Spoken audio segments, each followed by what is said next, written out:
आदरणीय प्रधानाचार्य महोदय, मंच पर आसीन सभी वरिष्ठ साथी, कनिष्ठ साथियों, आज हम 2 अक्टूबर को भारतीय इतिहास के 2 महामानवों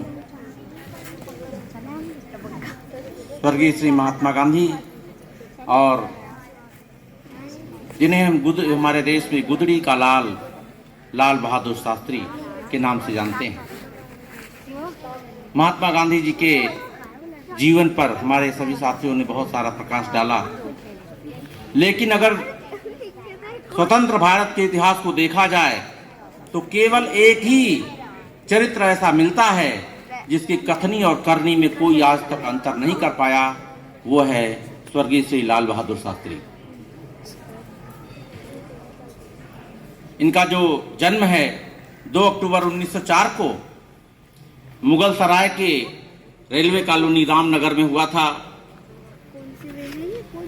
जो एक शिक्षक परिवार से थे, इनके पिता मुंशी शारदा प्रसाद जी एक शिक्षक थे, लेकिन बहुत ही छोटे उम्र में जब ये 1.5 वर्ष के थे तभी इनके पिताजी का देहावसान हो गया और एक मुफलिसी की जिंदगी जीने लगे।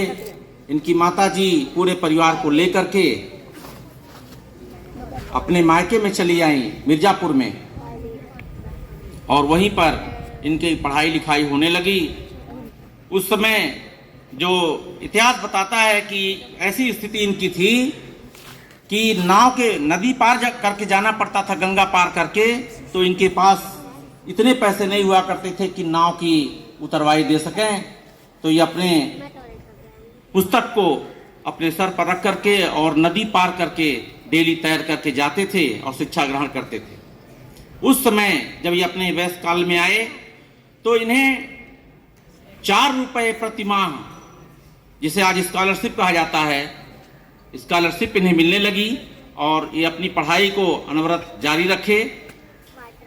और वैसे तो इनके बारे में बहुत कम लोग जानते हैं, लेकिन जब ये राष्ट्रपति हुए जब ये प्रधानमंत्री हुए 1964 में, दूसरे प्रधानमंत्री हुए जवाहरलाल नेहरू जी के बाद, उस समय 62 के युद्ध से देश उबरा भी नहीं था, बहुत ही मुफलिसी की जिंदगी जी रहे थे देश में लोग। इनके सामने बहुत सारी चुनौतियां थी। उसी समय 1965 में पाकिस्तान की 30,000 सेना भारत के कश्मीर में घुस गई। अब इनके सामने अपने को स्थापित करने का, अपने हुनर को दिखाने का समय आया, तो इन्होंने मजबूरी में कहिए अपने देश की रक्षा के लिए भारतीय सेनाओं को उतार दिया मैदान में, और विदिन ए मंथ 1 माह के अंदर भारतीय सेना पाकिस्तान के लाहौर तक कब्जा कर चुकी। और पूरा देश, जो इनकी पर्सनालिटी थी सिंपल सोवर, लोग समझ भी नहीं पाते थे कि लाल बहादुर शास्त्री जैसा व्यक्तित्व ऐसा कर सकता है, लेकिन 1 महीने के भीतर इन्होंने वो कर दिखाया। अपने जांबाजों को उत्साहित करके लाहौर तक पाकिस्तान को कब्जा कर लिया। उस समय भारत को खाने के लिए अन्न नहीं होता था, तो अमेरिका से लाल गेहूं आया करता था। अमेरिका पाकिस्तान के साथ था। उसने लाल बहादुर शास्त्री को, वहां के राष्ट्रपति ने कहा कि यदि आप युद्ध तुरंत नहीं रोकते हैं तो हम आपको गेहूं की आपूर्ति रोक देंगे। इन्होंने कुछ क्षण भी नहीं लगाया और कहा कि आप लाल गेहूं की आपूर्ति तुरंत रोक दीजिए, और अगर आप नहीं रोकते हैं तो भी भारत आपकी लाल गेहूं की आपूर्ति लेगा ही नहीं। और ऐसे कठोर निर्णय लेने वाले भारत के दूसरे प्रधानमंत्री लाल बहादुर शास्त्री थे, और इन्होंने ही भारत के जनमानस पर जो आज नारा हम देते हैं, जय जवान जय किसान का नारा देने वाले हमारे प्रधानमंत्री लाल बहादुर शास्त्री ही थे। और भारत को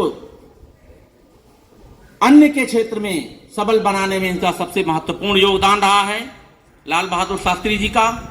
लेकिन हमारे देश का दुर्भाग्य रहा है कि 11 जनवरी 1966 को ताशकंद समझौते के 15 घंटे के अंदर ही इनका निधन हो गया, जो आज तक भी क्लियर नहीं हो पाया कि इनका निधन किस प्रकार से हुआ। हार्ट अटैक से कहा जाता है, लेकिन ऐसा मानते नहीं है लोग, ऐसा है नहीं।